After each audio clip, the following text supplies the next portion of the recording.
Hello, everybody. It's Friday. It's that time of the week again where basically it's a better way to do Friday, broadcasting live on LinkedIn, Twitter, and YouTube, because there are other places that do broadcasting, but we're not allowed on them. So those are the places where we're going to broadcast. Whoa! Pitch black.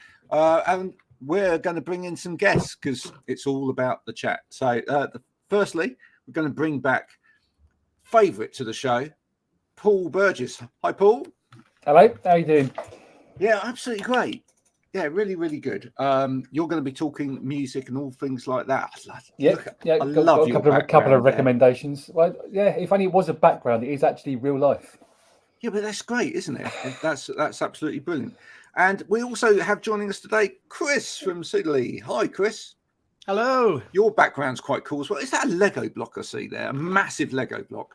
I got sent very, very nice pair of Adidas Lego combinations. So it was a collaboration trainer. They sent it with my agency name on it for free, and as just in exchange for a post. Yeah, so I was very thankful. That was one of my favorite things I've ever been sent. That is so cool. And I would love to talk about the music, by the way. If you notice, next to that Lego thing is a pad, which is a Twitch controller. You know, Ableton Live. I'm a former music technology teacher, actually, turned marketer. Fantastic. Well, trust me, mate. When we get into the music bit of it, we all take part in that conversation. All right. Happy days. We bring in Sir Paul to help us. Not Sir Paul McCartney, but Sir Paul Burgess. Help start the conversation. It's a shame my son couldn't join us today because he's hoping to go and do music production as his next level of education. So, Chris, it might be a good person to talk to him at some point. Well, this is being recorded, right? So I'll try and pass on anything. I was literally lecturing, was music production, music technology at Leeds College of Music. That was my actual, Cool. Well, there you go. Look, it's almost like introductions are happening already. Chris, meet Addi in the top corner over there. Addi's just finishing at university doing film production. Nice. Oh, so, you know, I mean, there is sometimes some music in film as well. Oh, there's lots of music. Yeah. The scores. I mean, Hans Zimmer was literally one of the reasons I got into music. So really. Fantastic. What Hans Zimmer piece in particular? What film? Oh, it's too hard to tell. It's like saying, "What's your favorite song of all time?" Like, it's I hate that. Don't you hate that when people ask that question? What is your favorite song of all time? Oh God, I could tell you my favorite album of all time, but I can't tell you my favorite song. Yes, I can, because it was very influential to me when I was traveling in Australia in 2005, and it was the Black Sands album by Bonobo. If you've ever heard that. Yeah. For its time, it was the most pioneering electronic music, and it got me into electronic music production alongside with Deadmau5 and other people like that were doing really amazing things. But specifically Bonobo, Simon Green is his name. I've listened to his whole covers as well. I've listened to his whole discography, and it's thousands of songs. Of songs. It's amazing. He's the one guy I've followed everything.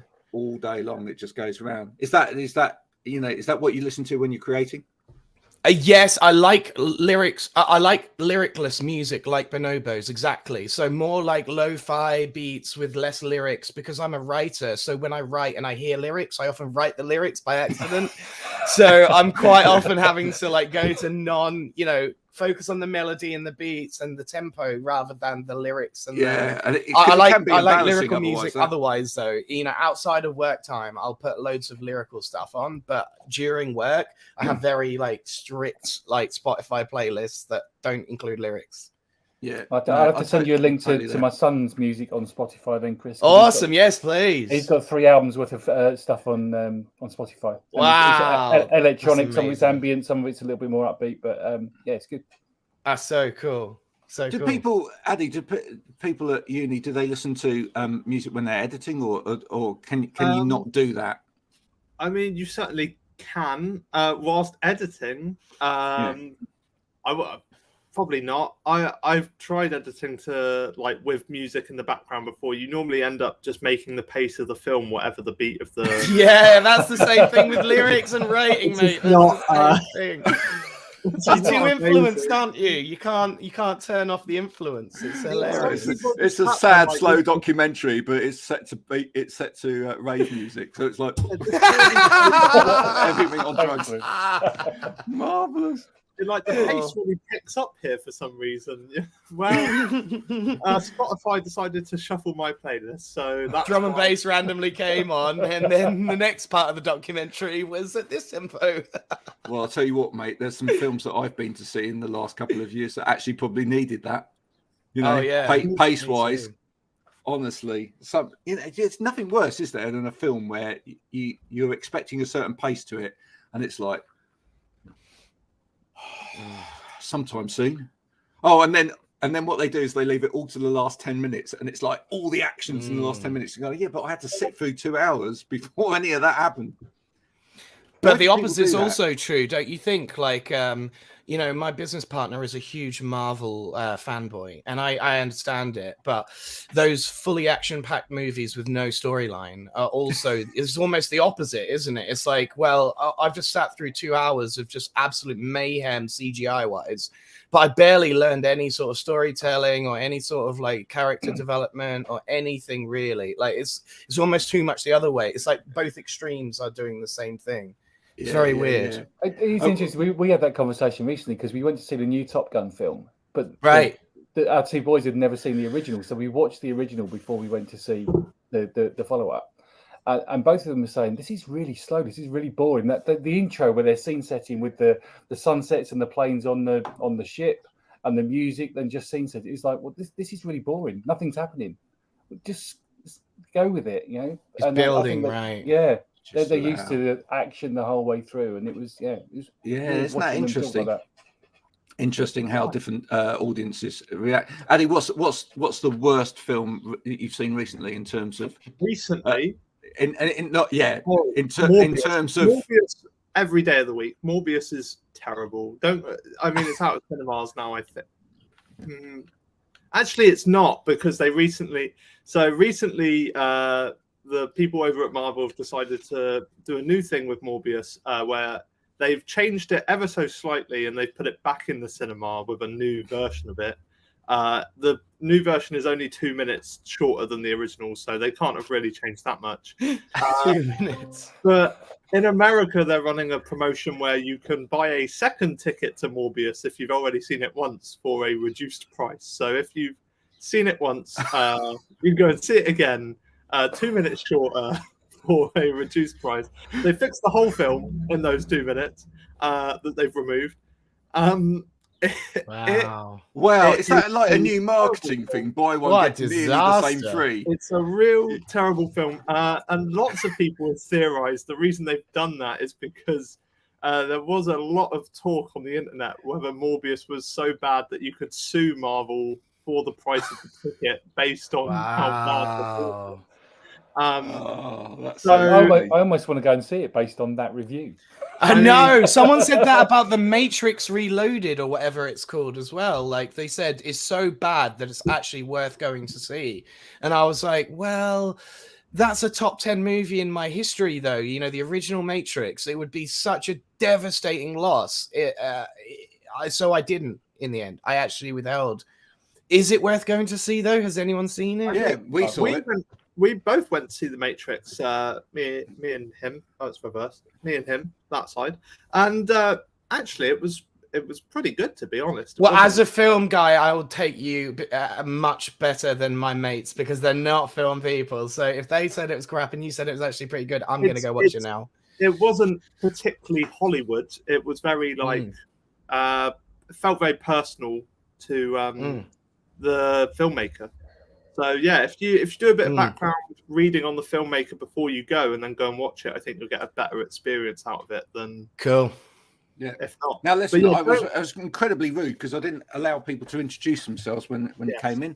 Sorry about that. But it's a Friday, so so it's a free for all. I'm Graham, you know me. Addi, you've met before, but a brief introduction. Addi, then Paul, then Chris, please. Let's go. My name's Addi. I'm an alcoholic. No, my name is Addi. Actually, completely not really, because he doesn't drink. You really caught me off guard when I was drinking water then.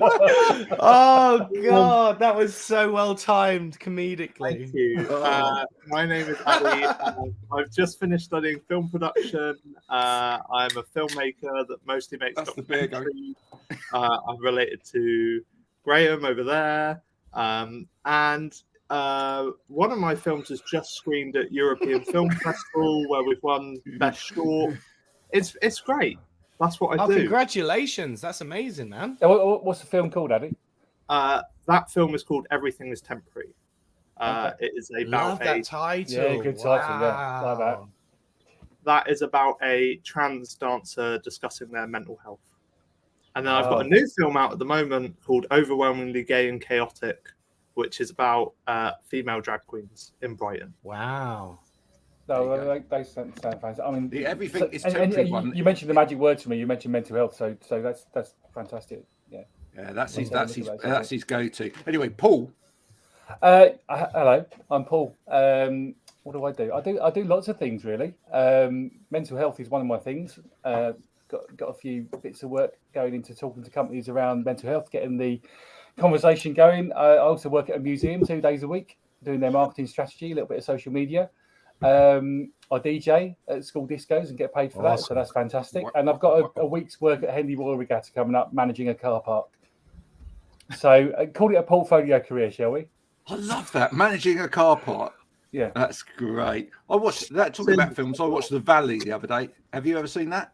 no, I've never seen it. No. Oh, that's quite. That I mean, it's not a great film, but it's quite a funny premise. It's about an old guy that's at the Valley, and parts people's cars for them. Oh, and then hold on. The have you Valet. seen Valet? Yeah, sorry. Yeah, I've seen that. I've not seen a film called The Valley, but Well, it's me. That, look, I'm one Wales. non-alcoholic beer in. You know, it's going to get worse. Wasn't that like the Made in Chelsea, like Wales edition, The Valley or something like that? Valley, yes, yes, it was. Yeah. Anyway, go and, you should watch that. That's quite funny. Okay, all right. Chris. Yeah, I'm Chris. I'm the founder of Seedly, formerly Seed to Branch. If anyone's listening that has been following us for a while, we did a bit of a rebrand when Paul joined in as my co-founder and made it Seedly. But we're a LinkedIn creative agency, and really, I'm just a data nerd marketer. He is a multidisciplinary designer, so really, really, really talented. He can do illustration, graphic design, motion design, like all sorts of creative disciplines. And together we formulate like a really interesting package for B2B companies around the world and help them out with any sort of like LinkedIn requirements they have on their company page, on their personal pages, lead development, marketing, general stuff like that. But yeah, we work with people all over the globe. And it's just been a fascinating journey to, you know, post content on LinkedIn in order to attract everyone that we work with. Literally, we don't have any other marketing channels. Didn't even have a website for a year as a social agency, which I thought was absolutely hilarious, you know, that we were getting left, right, and center leads, and we were working on behalf of agencies that had spent £250,000 on their website, and we're getting no traffic at all. So yeah, that's a little bit of a nutshell what we do. Well, it's just to prove that LinkedIn can work, folks. You know, it really can. It really can. It's all about how you use it. Yeah, absolutely. Chris, I'll put you in touch with my wife. It might be a nice connection to have. She's a career coach. Has been for the last 20 years, but LinkedIn is her niche. She's a LinkedIn geek, she calls herself. So, awesome. Well, we're all LinkedIn geeks here. God yes, bless absolutely. the lot of us. Well done. Well, I could tell you, Paul, you know, she's in no... I've been doing some research about B2B traffic levels across platforms because I'm writing a really active blog at the moment. And anybody that's in business services, their number one platform should be LinkedIn. Because it has by far the most B2B traffic. And if you've got like that opportunism with working with a large plethora of buyer personas, then organic posting is where you should be focusing as well. Like a lot of clients that we work with will say, look, we only want to work with 200 headcount in the hospitality industry, please, Chris. And then I go, well, posting's not for you then, because that's like 1% of traffic on LinkedIn. Yeah. But if you're a business services or any sort of person that can sell into majority of businesses, like us as an agency, we can work anyone B2B worldwide, then posting's the way to go, you know, and many people aren't seem to be aware of that.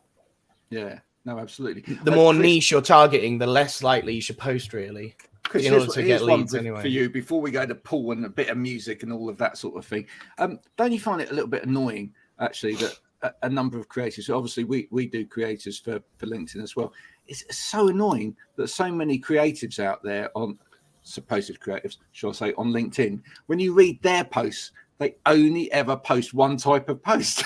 It's only, they don't mix up their themes, and I tell people that constantly. I'm like, even if you've got a really good theme, don't bleed it dry, move on to something else, and, you know, capture a new audience and keep going. Like, you've got to make it like there's so many people that aren't social savvy, that have never heard of the 80-20 rule. They've never heard of the 5-3-2 rule, and they don't know any of this stuff because they've not done 101 social media. So when I show them, look, you should be curating as much as you create, and you should be consuming 3 to 4 times what you post, then they just have no idea. You know, they've never been told these, you know, fundamental things in social media that even mean, like, I've been working in social since pre-MySpace, and we knew that back then. You know, like, that's what really antagonizes me about some LinkedIn people, is maybe LinkedIn is the only social media person. Sorry, Chris. It's all right. I'll keep talking Chris with the is dog. talking. Chris is talking. Hey, don't you speak to him like Excellent. I love it. The host is just like, no, the dog. Oh, look at the dog. He's a big fan, Chris. He obviously wanted to say hello. Look, say hello and then get out your system. Right, there we go. Oh yeah. Down there. Next documentary is going to be on.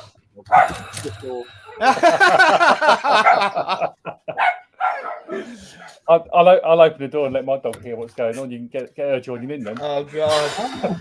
Get a volley of barks. My goodness, for a small dog, he really knows how to go. Some, doesn't He he? goes for it, doesn't he? Yeah. Hey, you know, the daft thing is, and here's the really interesting thing. I'm so sorry to interrupt you there, Chris, with that. Sorry. Is that the postman who has now just delivered was literally 200 yards. How do they sense it? Oh, they do. They do. Mine's the same. Mine's the same. Unbelievable. But no, Have you ever seen a podcast on how better their hearing and smell is than human beings? Like thousands amazing, and thousands Yeah, of times yeah. better. Like Amazing. enough to smell cancer in your body type better. You know, literally. It's unbelievable. Yeah, because when you watch those police documentary type stuff on TV or whatever, and they go, well, they're bringing the sniffer dog out. You sit there and think, well, how does it know that? But actually, when you really understand how their senses work, you think, of course, it knows that. And that's it's not just that. The fascinating thing about these podcasts, right, is they'll go, yeah, it's 1,000 times better than the human one, but also 70% of their brain is wired for smelling. Yeah, you know, like we have like 4% of our brain or something that's like for smelling.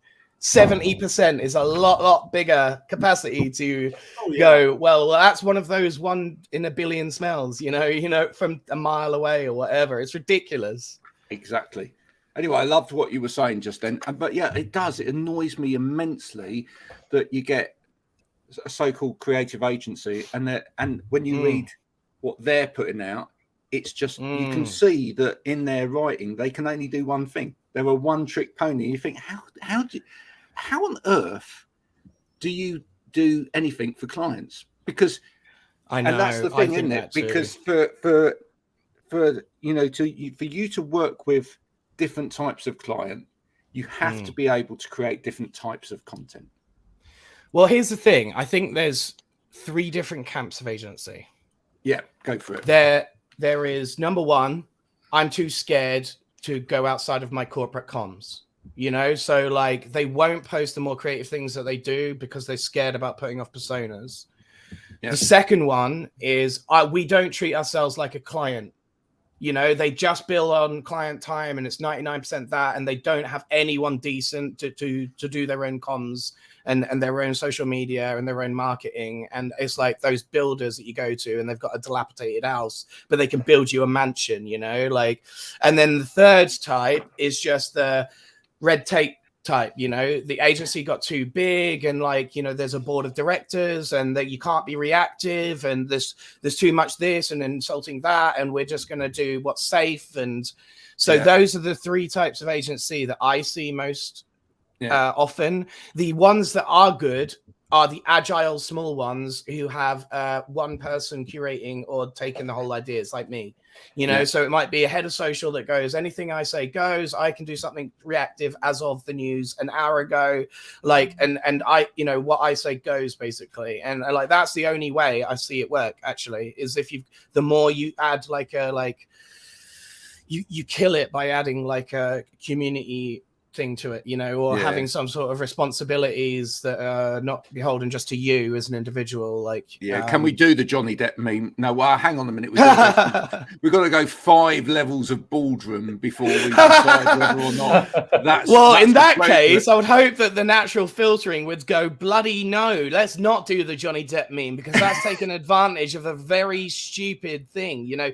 there's being reactive to certain topics, which is very clever, and then there's being reactive to a very sensitive subject on a B2B platform that's very stupid, because recruiters, you know, plagiarizing someone else's copywriting and then putting a job advert at the bottom of a that's just nonsense. Absolute nonsense. You're referring to something that happened, was it a day ago or 2 days ago? Yeah, it's been going everywhere though. I've seen hundreds of that post it was spun, you know. That's what spinning is. If someone goes, oh wow, that post got 100k likes, let's copy it, change a little bit of the copywriting, post it as me, as though it was me, give no credit to the original creator.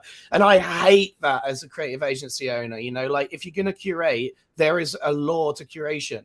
And the law is you have to always give credit to the original creator, and all ships rise with the tide. There's no, I'm going to steal that, you know, give it a little spin and now it's mine. That doesn't exist in curation. Yeah.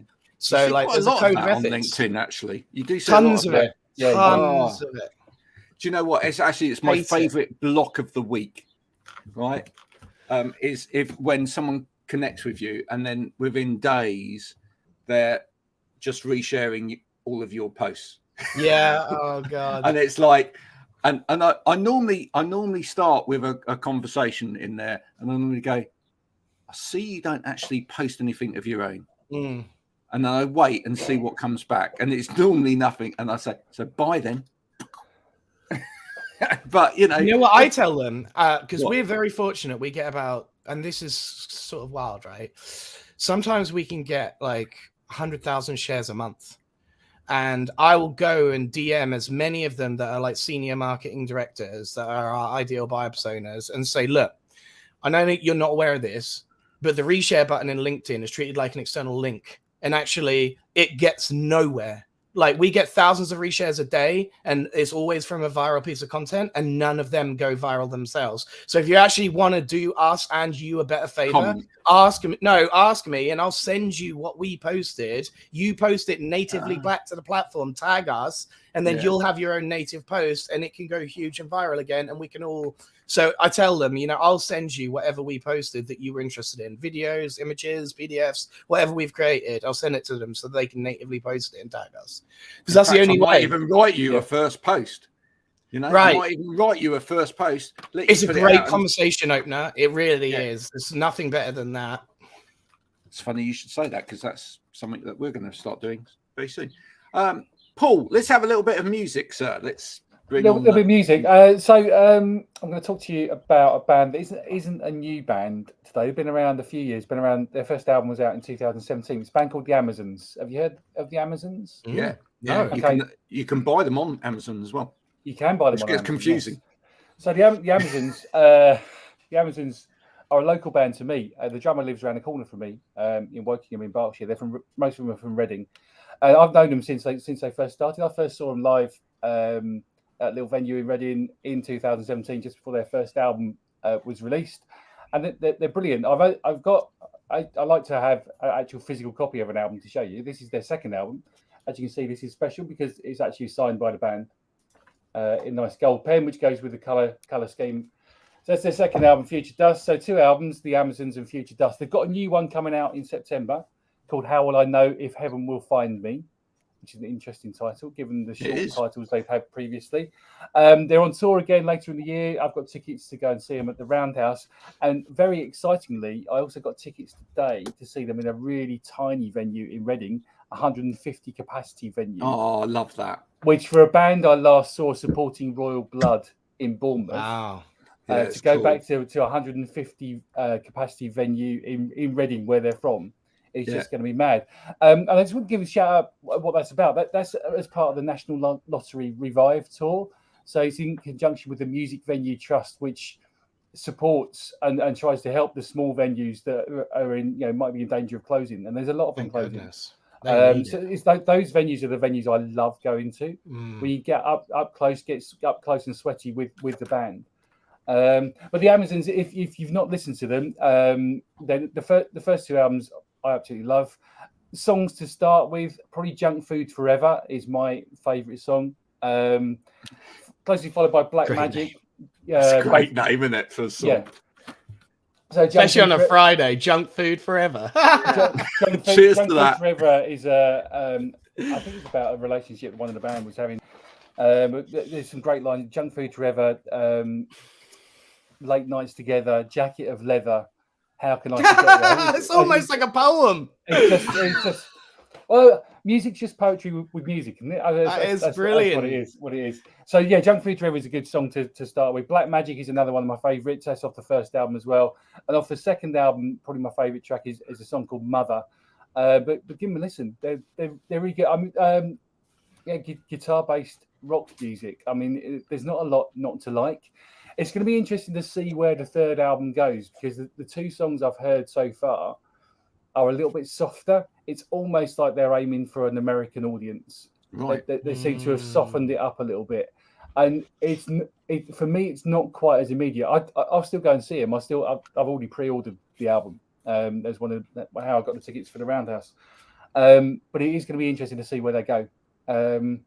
Been fortunate enough to meet one of the band as well. Met the lead singer Matt at Reading Festival a couple of years back. He was there watching another band that I loved at the time that are no more, a band called Otherkin, who are an Irish punk band. He was surrounded by kids because he's obviously a lot younger than I am. He was surrounded by kids who wanted to talk to him about the band.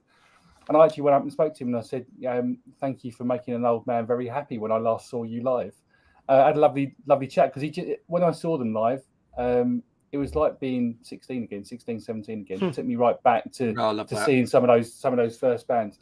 So absolutely recommended the Amazons. Give them a listen. And the other Can I just stop you there, Paul, before we go on to the next one? Because you have actually already answered the question that I was going to ask, but I was going to say when you got the album signed, you bought that signed then, because I was wondering whether they signed it because you'd threaten them with the police if they didn't turn the drums down if they're just around the corner from you. Yes, no. In fact, the story about the album is I was gutted because I was in Cornwall when they did an in-store signing and playing session at my local record shop, which is about 10 minutes walk from my house. But I was 250 miles away in Cornwall. Oh no! So a friend of mine, his son went to see them, and he got the album signed for me. Nice, well done. That's what you need, mates like that, isn't it? Mates like that. The other one I was just going to mention briefly, I haven't got a copy of it to show you, but if you've not heard Liam Gallagher's new album, I absolutely love it. I didn't think I was going to love it as much as I do. It's different, isn't it? Yeah, it's a Beatles album, isn't it? Yeah, like most of Oasis's albums and some of the others, but it's the first track, which is my favourite, which is More Power. Owes so much to the Rolling Stones. You can't always get what you want. It's quite chilled, quite mellow, and I wasn't expecting that. Yeah, absolutely love it. He loves. Did you know what I heard a little bit of in there as well? Because he loves, and he took part in the documentary. He actually loves Listen Without Prejudice. Yes. Yeah. Yeah. The George Michael album. Yeah. And I feel that a bit of that seeped in there as well. Do you know what I mean? I've not thought that, but now you say it, yes, I can see that. You can see big George Michael fans in the house. My wife over there, over my shoulder. George Michael tea towel. Cool poster. Oh, I thought it was a poster. No, it's actually a tea towel. Oh, that's even cooler. There it is. I mean, What use out of it? Obviously too good to use to actually dry the dishes up. But looking forward to. I don't know whether I'm looking forward to the film coming out. There's a film coming out, isn't there? George Michael film. Yeah. My wife, who's the big George Michael fan, isn't sure she wants to see it or not. I don't know. She's undecided, but I'd quite like to see it. Yeah. Well, it can't be any worse than Last Christmas. That was that was a film, wasn't it? I haven't seen it. Have I not missed out then? No, have I not seen it? Well, it's the Emma Thompson written film, wasn't it? With all of the songs of George Michael and Wham in it. Yeah. Here's a question for you, Addi. Who was the guy that played Freddie Mercury in that film? Because he was amazing in Bohemian Rhapsody. It was. Yeah. I don't know the actual actor's name, but my God, was that amazing? Remy Malek. Remy Malek. All right. Yeah. Is he one for the future then in the film industry, or has he been in a lot of big things? Or he's really been popping off since then. I mean, he was the Bond villain in the new he's in the Bond film. I haven't seen that either yet. He's played quite a lot recently. As to my understanding, I think he has done a little bit of TV and theatre, and then got relatively scouted, quite relatively unknown for Bohemian Rhapsody. So that was his big break. And now there were a lot of people up for that role, weren't there? Yeah, there were. Yeah. A lot of people. Someone was cast. I can't remember who, but someone was cast originally, and then Queen were the ones that stepped in and said that wasn't right. The ones wasn't it Mr. Borat? Sacha Baron. It might have been Sacha Baron Cohen. It might be. Yeah. He probably wouldn't have done a bad job, to be honest. He probably nailed it in every aspect. It was just that he was too well known for it.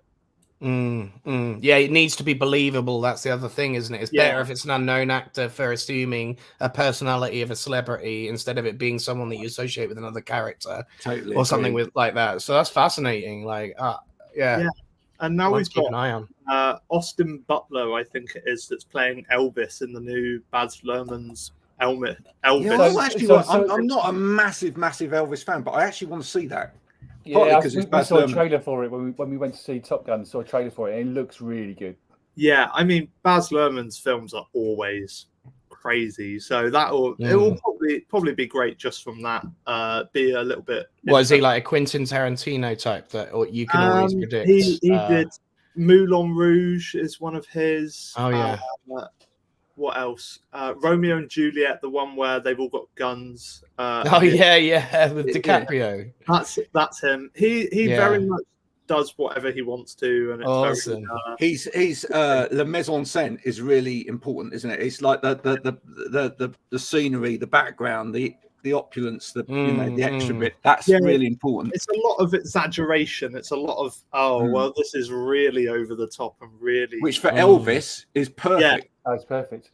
Well, what I couldn't believe about the trailer was seeing Tom Hanks as Colonel Tom Parker. Yes, yeah. I mean, it's a fantastic role for him, and he wasn't instantly recognisable as Tom Hanks when you saw him on screen. I really love Tom Hanks. I think so. Let's go round the table in terms of music. Chris, what are you listening to at the moment? Well, as I was mentioning before, I've got like an online and offline in terms of work playlist. Yeah. So my during work playlist is a really cool collection of like lo-fi beats at the moment. So they're all sorts, like break beats, anything that doesn't really include lyrics and isn't of a certain pace. And then I would say that is like, a really curated music playlist for work. And I've been building it over the last sort of 3 years, you know, finding things that don't distract me and don't do this, but are still very playable. And then I'll go and find like the digital radio equivalent of those playlists. So it'll suggest wider things, you know, like when you're in the Amazon and basket and it'll say recommended products or whatever. It's just like that, basically finding more lo-fi beats that way. And I couldn't tell you the artist because honestly, there's thousands of them and they're eclectic and around the world. They're like from Australia, you know, Canada, some of them have got less than like 3,000 SoundCloud listeners or Spotify listeners per month. So they're really, really low key.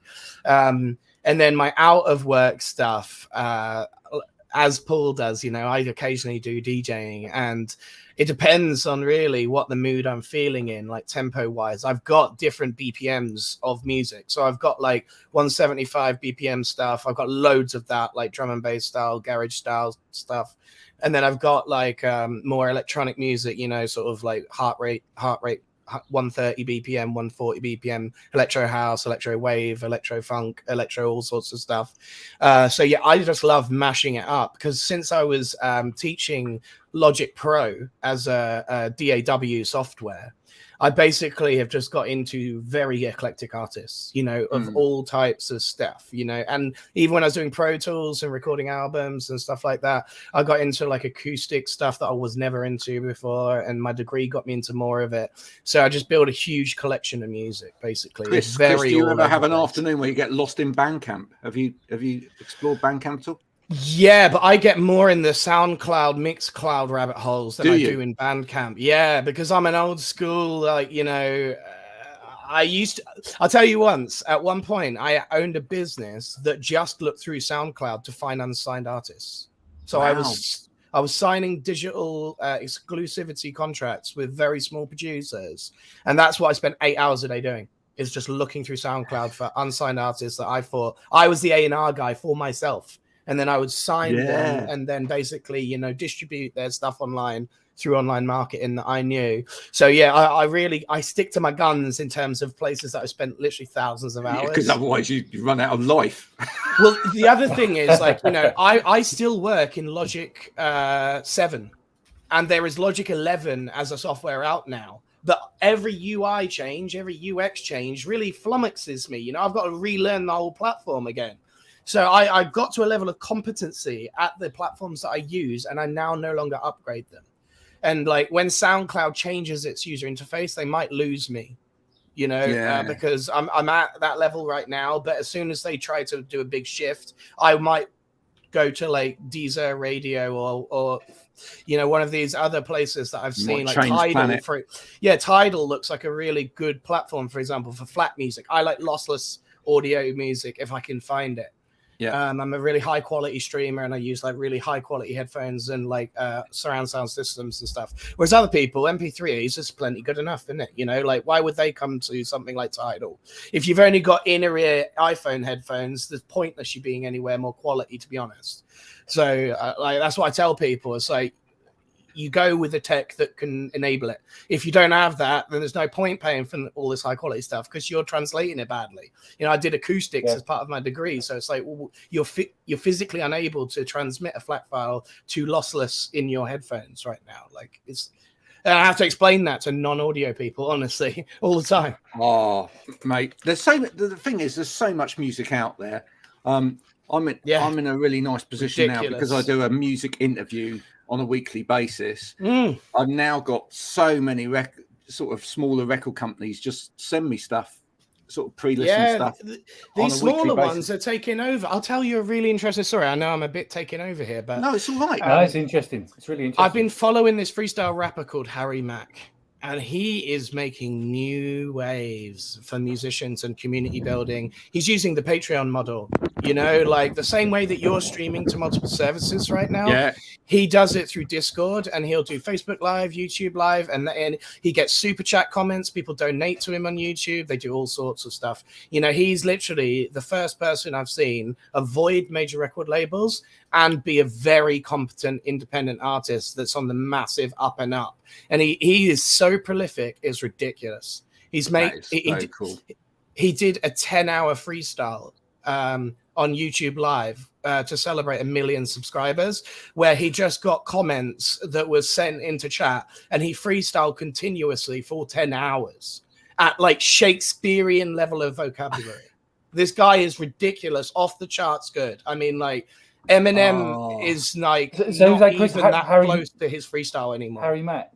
Harry Mack is his name. M-A-C-K is a Californian-based like freestyle rapper that started out as a jazz drummer, so he's got really interesting patterns, and he's got an insane vocabulary, and he's such a different person to the typical rapper. He's very humble. He's very nostalgic about the 90s and stuff. You know, he's not on this new wave like. I can't stand the mumble rap that kids listen to these days.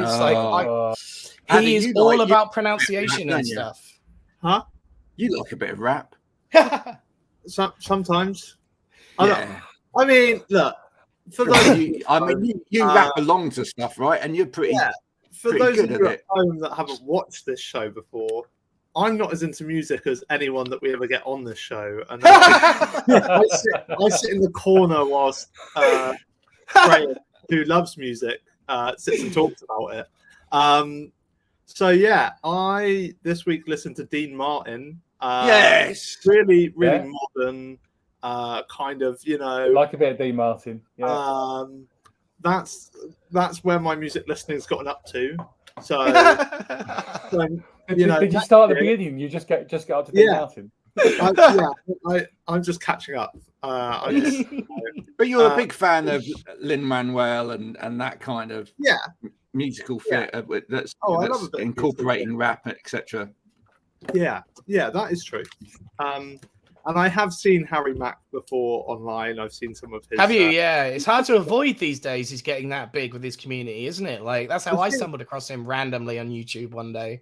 Yeah, what about the comedians you like that incorporate music though? Because you like a lot of comedians that incorporate music. I mean, I do indeed. There's quite a lot of comedians we can't talk about on the show because they make music that is really not appropriate for. But Bill Bailey's all right though, isn't he? Yeah, Bill Bailey's all right. He's I haven't listened to any Bill Bailey. He's tame. He's tame. I'm sure he's fine. He's very tame. Is it more extreme? I see. Yeah, I mean, extreme's not the word, but it's certainly not family friendly. Right. So there's a guy I've seen a few times, Johnny Awesome. He went on to Britain's Got Talent as well. He was fairly local to me. Did a couple of local comedy nights. He does good stuff with music, his guitar. But yeah, what do you want from me here, Graham? What do you want? We're avoiding because clearly. You've heard some of the songs as well. I don't know what you're wanting from me. Well, exactly. I mean, if we mention that. Go and listen to the whole of Big Iron. It's 9 minutes long. It's a really old song. You're gonna love it. It's they do a 10-hour version that's just a song on loop. It's great. 10 hours. Have you not seen like YouTube streams where they just take one song? Yeah. Hey, do you know how that all started? Let's go back to the topic of social media and virality here. Have you ever heard of the Nyan cat? Nyan. That's how that all started. Meow, meow, meow, meow, meow, meow, meow, and it goes for 10 hours. And it was a joke that if you could sit through that and not be insane by the end of it, that you were a real social media warrior. Like that was the original meme behind the 10-hour loop videos. And it got so big that Deadmau5 actually painted his Lamborghini with the Nyan cat on it. And people went mental. They were like, how can you get the nicest car in the world and paint the stupidest meme on it? And that is just his personality and how he likes to rub people. I think it's hilarious. And he's got the money to do it. Oh, yeah. I mean, you should see his studio, Paul. It is the biggest modular thing you've ever seen. It is an actual spacecraft. It looks like, if you took it out of context, that's a sci-fi movie from the future, his studio. It's unbelievable. Why would you have Nyan Cat painted on your Lamborghini? Well, because I've got the money to take it off my Lamborghini. Exactly. He's probably got the money to buy 20 Lamborghinis. It wouldn't even be a drop in his ocean. So, and people get annoyed by it, though. People get annoyed by quite a lot of stuff. They do, especially in social media land. Yeah. Oh yeah, actually. absolutely. I mean, actually, that is something. I mean, I saw someone's post during the week that said, anger is quite an important thing in terms of social media. Provoking a reaction. It's an emotion. Yes, exactly. And like I tell people all the time, you'd much rather be Marmite than you would vanilla. Yeah. Yeah. If people could give or take your content and stuff, then you just become very forgettable. If they either hate or love it, then that's where you should be. You need to evoke that emotional reaction. And I tell clients all the time, you realize the very definition of virality is people arguing as threads. It's someone saying, this is the best thing I've ever seen, and someone else going, no, this is utter nonsense. What are you talking about? And their discussional thread is actually what viral means. It's Correct. not, It's not this is the best content. thing I've ever seen. Exactly. It's never all positive. Sentiment analysis is what people just don't understand. If you look at social media and you go, well, I just want positively sentimented stuff, instantly you're going to get no attention because no one cares about that. It's fascinating. I mean, Chris, I don't know whether you know, I do a poll every morning on LinkedIn, every single morning, right, at the same time.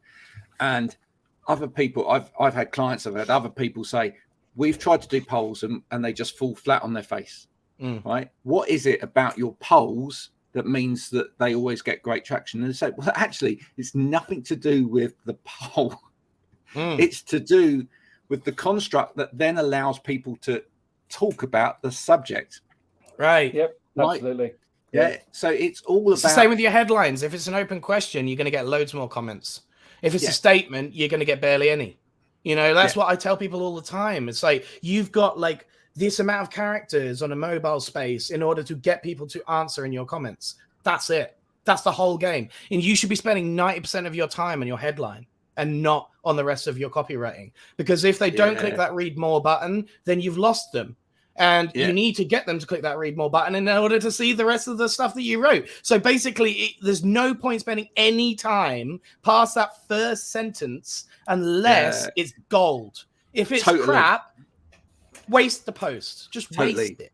I did a bit of training with a couple of people this week, and one of the guys I went through some of his old posts, which had zero engagement on them. I went through one and I said, look, see that post there?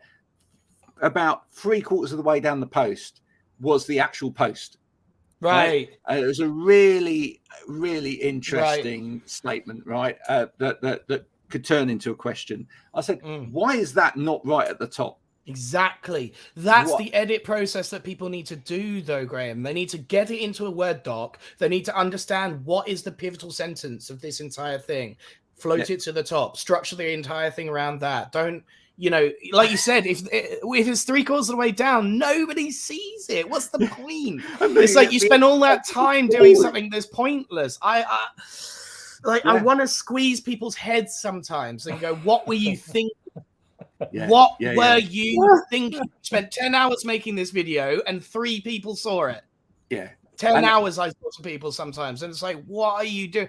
I could spend 10 seconds doing something that 10,000 people might see, and you will spend 10 hours doing something 10 people might see. Do you not understand how stupid it is? And the problem half the time is that you're trying to take people on a journey, aren't you? You're trying to take people into somewhere, etc.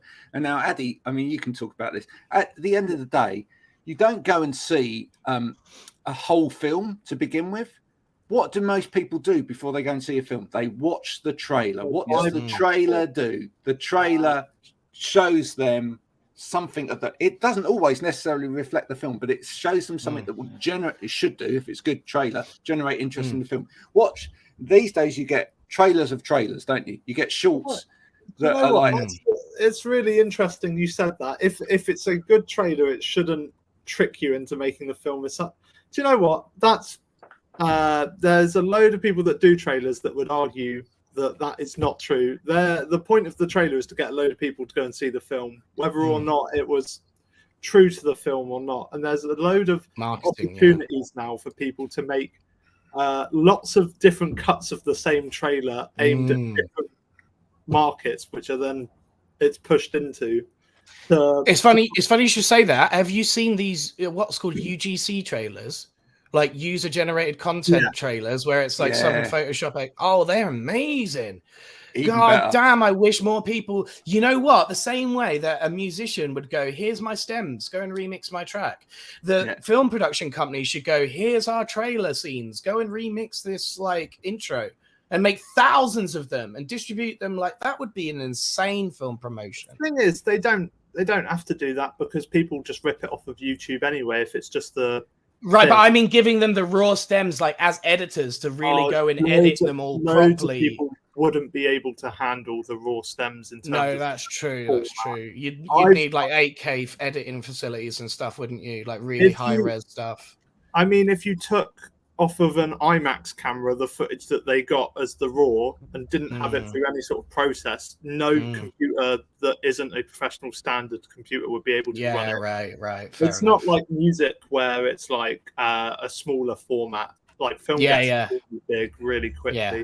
They could compress it pretty good on music. Yeah, they could certainly provide some sort of lower res version of it or some sort of converted thing. It's not. I like the idea of people reenacting it with cameras on their phones. Yeah, doing like a in the garden version of Star Wars or something. Okay, Graham, you've just triggered me, right? The first ever thing that I posted viral on social media was a studio called Studio 188, and their entire premise is budget remakes of movies in hilarious. Oh my god! And you see the film at the bottom. You used to post the film at the bottom and them at the top, and it would be like a 50-50 like someone with a sieve on their head and a every scene for scene. It would be brilliant. Raw chickens and cucumbers and all sorts of stuff was getting used in those props and stuff. And the Foley noises that they made were also brilliant. Like all of their it was so genius that I think that it didn't reach an English audience, weirdly, because they are like Eastern European or somewhere from, they definitely didn't. English was not their first language. So that's why me bringing it to an English audience has such a reaction. And it became my theme, much like, and I was describing this to a prospect the other day. I was like, when you said you shouldn't just stick on one theme, well, imagine, and this is not for everybody's childhood if you're a Gen Z these days, but like, a Thursday at 6 p.m., I used to watch The Simpsons with my dad religiously.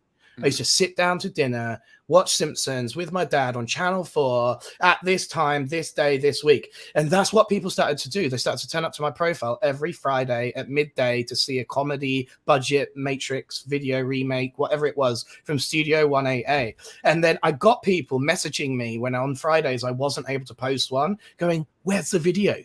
They're preempting my posts, which was the big sign to me, like, oh God, I've got a core community here that's way bigger than I understood. People were literally turning up going, where's the video?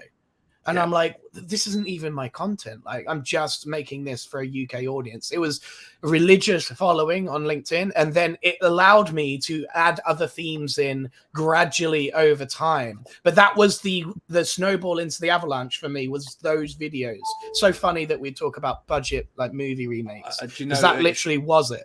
It's really interesting you mentioned it. And the bit that you mentioned there, which I think is really important, is when people talk about consistency in terms of posting. I think they quite often they miss that as well.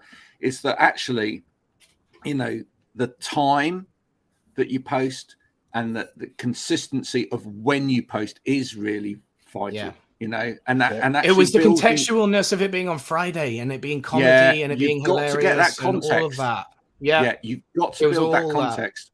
That. Yeah, it's important. Look, people do love that rhythm to anything in their lives. They love the fact that, do you know what, that's going to happen at that time, and that's always going to happen.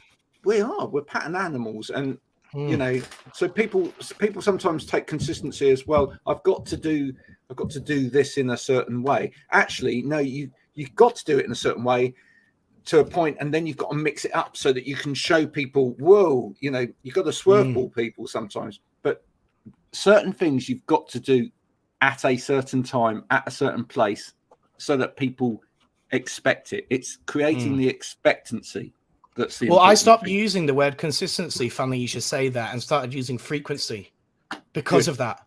Yeah. Because, consistency is misconstrued as being, oh, I need to make the same post every week.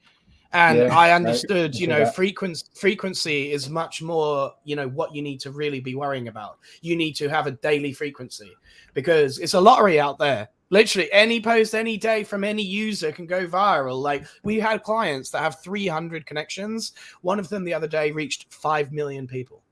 Wow. And the other day, someone that we managed with 400,000 connections reached 1,000 people via their post. Yeah. So followers and community has got very little to do with an organic algorithm. Actually, what happens is there's 3 layers to it, and people don't seem to understand this about LinkedIn. There's I call them the good, the bad, and the ugly. So the ugly is where something is deemed by the AI to be, not appropriate, and it just won't get spread to people. It will just be seen as an inappropriate by the T's and C's thing, and it will just stop being shown to people. The bad is the one that you made that just reaches your first degree people, because you're not reaching a wider audience than those people that are already in your community. That's not marketing. You may be enriching your existing community, but at every post, you should be aiming to gain new followers and a new wider community. And that's where people go wrong. They just post to their first degree. And the good is where a human actually takes over. And people don't seem to realize this. There's a human as part of the LinkedIn algorithm. So your post will get sent to a LinkedIn person that will say, that's a really nice, creative, unique topic that we want to spread wider. And then all of a sudden, you'll notice that your engagement is like 90% from second degree instead of 90% from first degree. And that's where people don't seem to realize LinkedIn is that tool. It's the most free place to get 90% second degree, and people treat it like they're just talking to their first degree audience all of the time. And I say, no, look, you should treat every post as though it's to someone you don't know. Absolutely. And then on that, people forget all that finish stuff. off today, question to finish off on, let's go round. Do people think people give up too easily? I mean, the thing is, if you're creative, if you're trying to do something new, etc., it doesn't always land the first time. Never lands first time. Like I said, it's lottery. If you land first time, just like if you went to a casino and won first time, you are hooked into gambling. And I don't think that's the best way to become a content creator. I think you need to go through 100 fails in order to get there, actually. The same way that if you became an overnight musician, then you're not going to have a career out of it. You're going to be a one-hit wonder because you weren't ready. You didn't have the catalog. You didn't have the experience. You didn't have the gumph to give it something, So I think people whose content blows up out of nowhere actually is one of the worst things that could happen to them, because they don't understand it. They try to replicate it. They chase the shadows of it. It all becomes like a bit of a nightmare from there onwards. From a mental health point of view as well, Paul, that can be a real terrible. Nightmare. Yeah. No, so I mean, to answer the question about people giving up too easily, I think based on my experience of people that I know when we talk about LinkedIn, and certainly Sarah, my wife's experience when she's dealing with her clients who want to use LinkedIn in a better way, they're too scared to start in the first place. So it's not about giving up. Right. Yeah. It's about, so what do you mean I've got to start interacting with other people? And it's getting people to understand, whoever you might be talking to, that if you went to a in-person networking meeting, you wouldn't go there and just stand in the corner and expect to get anything from it. You'd actually have to go and talk to people and interact with people and talk about what you do and have an opinion about what other people are doing and listen to what other people do. It's the same with LinkedIn. If you're not interacting, if you're not, well, let's start with liking and reacting in some way, then commenting, and then start thinking about your own content. If you're not doing any of that, you're not going to get anywhere. Paul, just a quick question for you. With your wife's businesses that she trains on LinkedIn, do the CEOs of that company actually give an incentive to their staff to use LinkedIn? That's a question I don't know the answer to. She works with individuals, mainly. So it's people who probably most frequently have been made redundant, and they're looking to find something else, or they're looking to do a change in career. Okay. It's a totally different use case then. And they're looking to leverage LinkedIn to help them go and find a different job, a new job, whatever. Oh, that's brilliant. I love that cause. The one thing I was thinking of is quite often I'll talk to people and you know, the CEO will say, oh, you know, this person at my team just doesn't want to use LinkedIn. And I'm like, well, why should they? If it's never been part of their job role before this, and you don't pay them any extra, and you're asking them to do an extra task in their ordinary day, and you're not giving them any extra time, and they're getting no incentive from it, why on earth should they? You know, like, I don't understand people that go, well, everyone in my team needs to be a marketing person, or everyone in my team needs to be a business development person. It's like, actually, no, that could come off worse. You know, it looks desperate, you know, like, so there's definitely. And actually, normally, do you know what that normally translates into? Oh, God, he's gone again. that normally translates into one person putting up a post and then everybody else in the company going, that's great.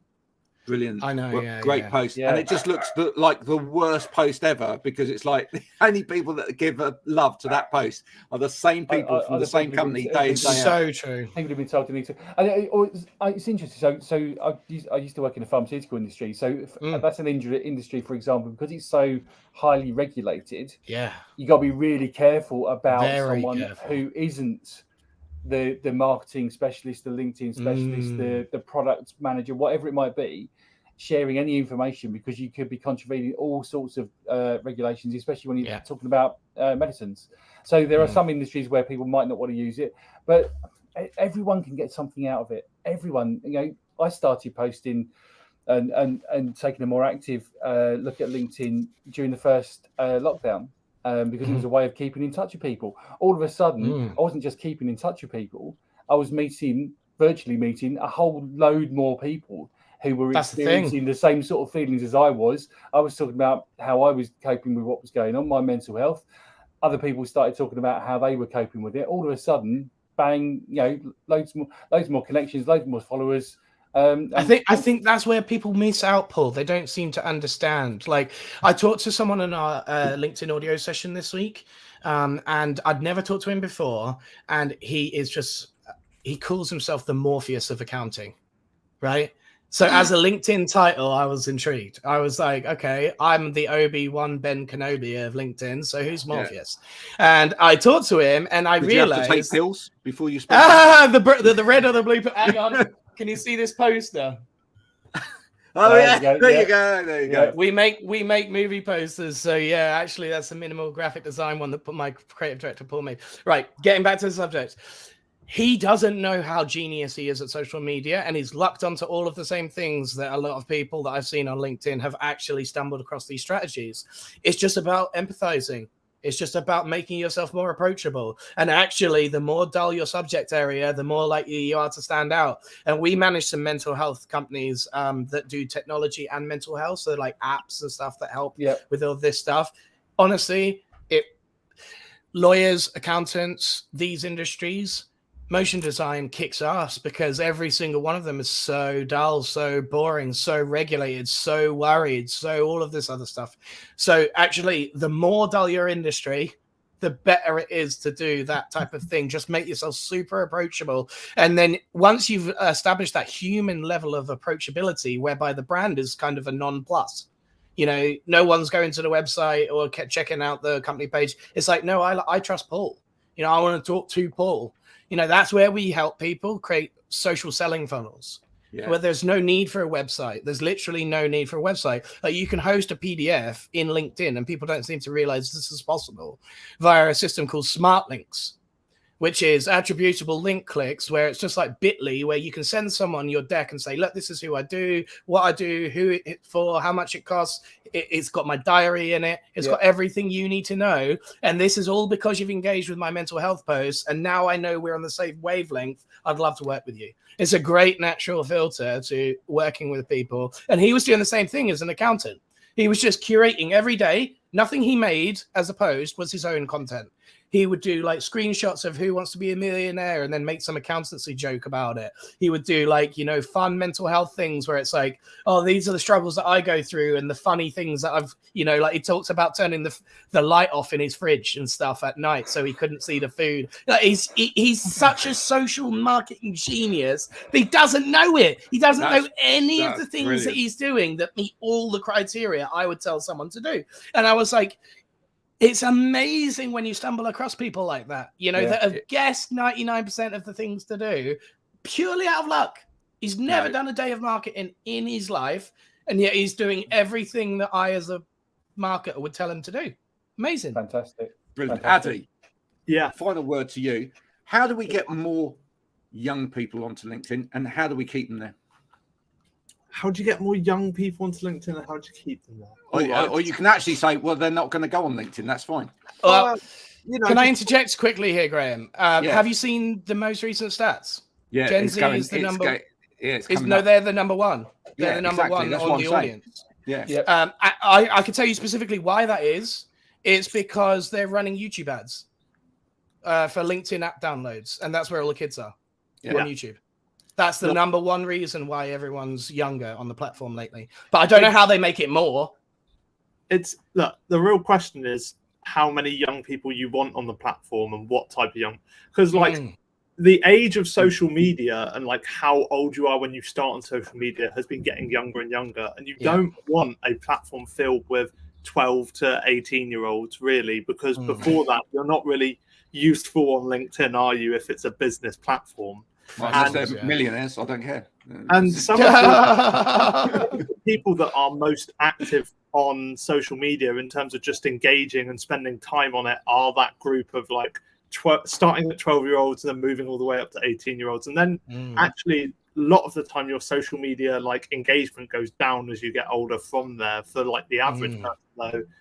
For some of us, we love a bit of LinkedIn. We love staying up. So you don't want to bring in a load of those people, which is probably why LinkedIn doesn't run many ads on things like TikTok, which are really like weighted towards that demographic. Because what would be the point? It's not the people they want on the platform anyway. But there does have to be like a level of, once you've got these people that are 18 and above that you do want, or even 16 and above, if that's who you want, whoever you want, and you've got the target demographic that the young people on. There's a certain expectancy on LinkedIn at the moment from some people who seem to be a bit like an old guard, where they're like really controlling about what you can post. They're like, totally business. It's not Facebook, you know. It's not. How many of those comments have I got over the years, Paul?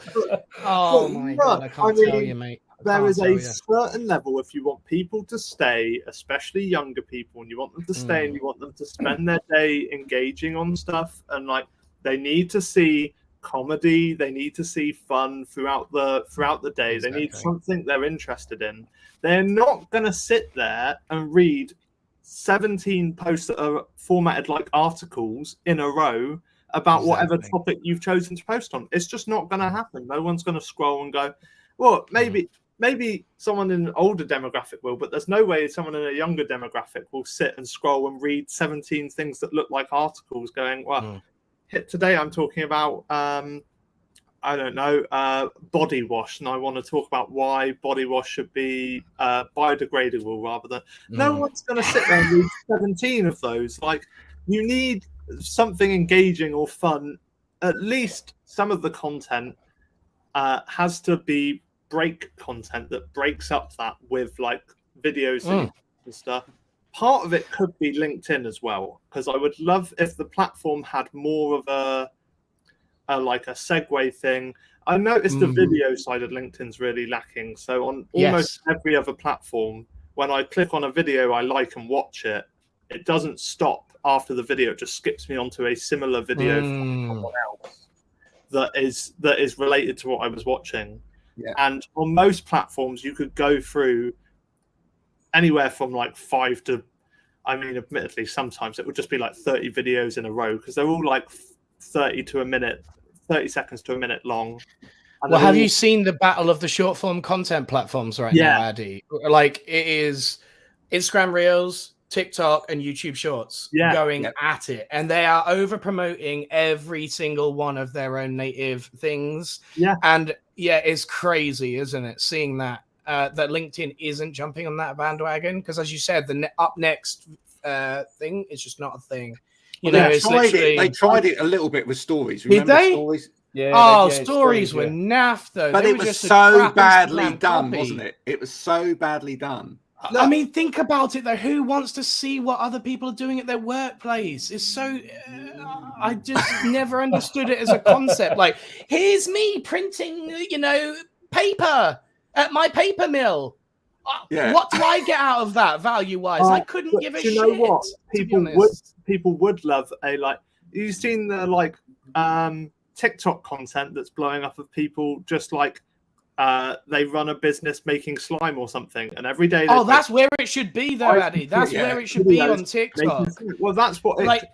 LinkedIn has its own features, right, which it doesn't promote. And I'm sorry, I know that we're going a bit over here, and I'm going on a bit of a rant here, but we actually were we were submitted for the Drum Magazine Best Creative Content on LinkedIn this year, and the post type no longer exists.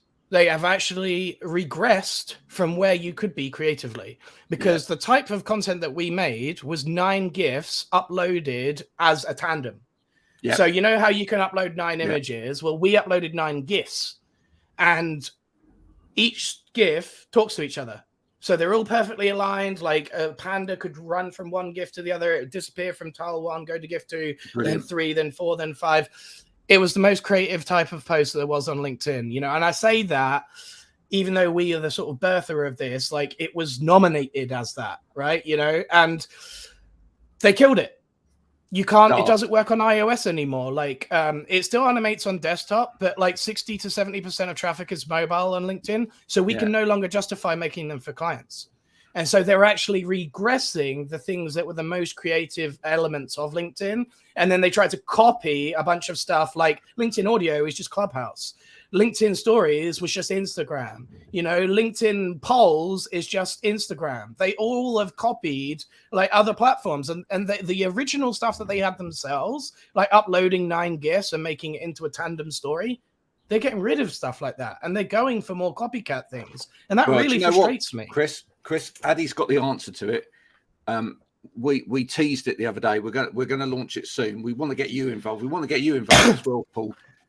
We're going to start takeovers on LinkedIn because no one's doing it, right? All other platforms, people are doing it. Let's do some takeovers on LinkedIn, even if it's just for a day. Right, we'll take over your account. We'll be as creative as possible. You take over ours. And it's going to be great.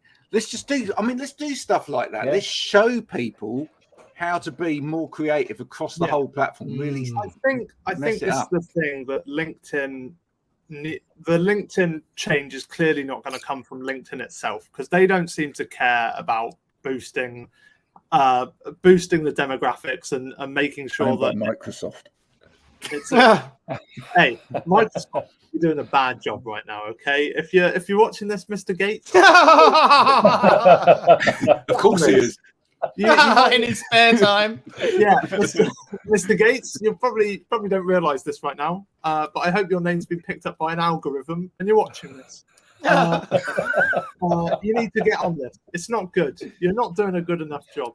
But we need to run things like our takeovers that we're going to start doing, where people just go, for today, we're just going to be as creative as each other, and we're going to try and match each other creatively and make these sort of basically, we'll put our spin on what you normally do, you put your spin on what we normally do, and let's make that'll be hella fun. Yeah, right. Have you guys actually got creator managers at LinkedIn? No. All right, so I've been assigned one recently. Right. They know a lot less about the platform than I do. Let's just put it that way. I did speak to one. I had one contact me, but I got that kind of feeling. Well, they're brand new LinkedIn employees. Literally, it's Yeah. a new scheme whereby these guys have been drafted in from non-LinkedIn companies. They are learning the platform as though, I talked to some of them the other day, and they were doing a session whereby they were going to prove that video, as you said, Addi, it's not that great on the platform, right? And this one guy was saying, look, I'm going to prove by posting consistently every day for 30 days that short form video can do well on LinkedIn. And I said, firstly, you're using a data subject of 1. Yeah. Secondly, you're a LinkedIn employee. Yeah. Thirdly, you don't have any of the data from the horse's mouth. Like, why am I even listening to you? I've got 1,000 people's data that I could look at, not one. Why would you need as a LinkedIn? Why would LinkedIn as a company or someone that was working for them think that a better example would be to run one account with I know, mate. or just access their data records, which they must have. They don't want to give away their data records. That's why they lock all that stuff down. So they're like, well, what else can we give these guys, as proof of anything? And it's like, well, nothing, either release how the algorithm works. And this is a sign-off note, right? Like, I know that Elon Musk probably isn't going to buy Twitter, but he literally was going to stick the entire algorithm on GitHub, open source. He was going to show everyone how it all works. And I thought if that happened, that would be the disruption that could maybe make all social follow some similar waves, because any leak of transparency from any one of these major platforms, and people are going to go, I want more of that. And I would love for LinkedIn to get some pressure on it to have to actually release some of that information, because it's a complete black box that even someone like me who spends 10 hours a day just doing nothing but LinkedIn, there's no reliable rules. Not even consistency or frequency is a reliable rule. You could post every day and get no engagement. Like, there's one thing that you can say that you should do on LinkedIn. Like, I've even seen all forms of media going viral. Like, you could just be a text-only copywriter or an image curator like me, or a video maker like Addi, or, you could make podcasts, or you could do newsletters, or you could do anything to get this audience. There's literally no rules in the game at all. And if you don't know any type of thing that you should be doing or shouldn't be doing, or when it gets, the good, bad, and ugly, formula that I was giving you earlier, if you don't know where your post is in that, how are you supposed to learn and get better? You don't. Exactly. You can't. It's even a lecturer like me, or someone that an expert will go, well, I can guess, why they might have deflated that, but I can't tell you categorically. It could be 1,000 reasons. Someone randomly could have reported it that I don't have any sort of insight into. And you've got none of that data. So that's what I'd really like to see, is some level of transparency from all these social algorithms, whereby why something was demoted, promoted, any of that stuff. But I don't think they'll ever give it to us, honestly. No. If I'm going to be completely frank, I don't think. But in the meantime, let's all go out there and be as disruptive and creative. Hell yeah! The takeover. Hell yeah! The takeover. Let's do it. Chris, Paul, Addi, thanks for coming along today. It's been a long but I think fruitful discussion. I shall break it down into bite sizes for people that haven't got an attention span. Micro chunking, yeah, of course. And we'll see you all again next Friday for a better way to do Friday. Until then. Cheers. Happy Friday, everybody. Happy Friday. Cheers. Bye. Cheers. See ya.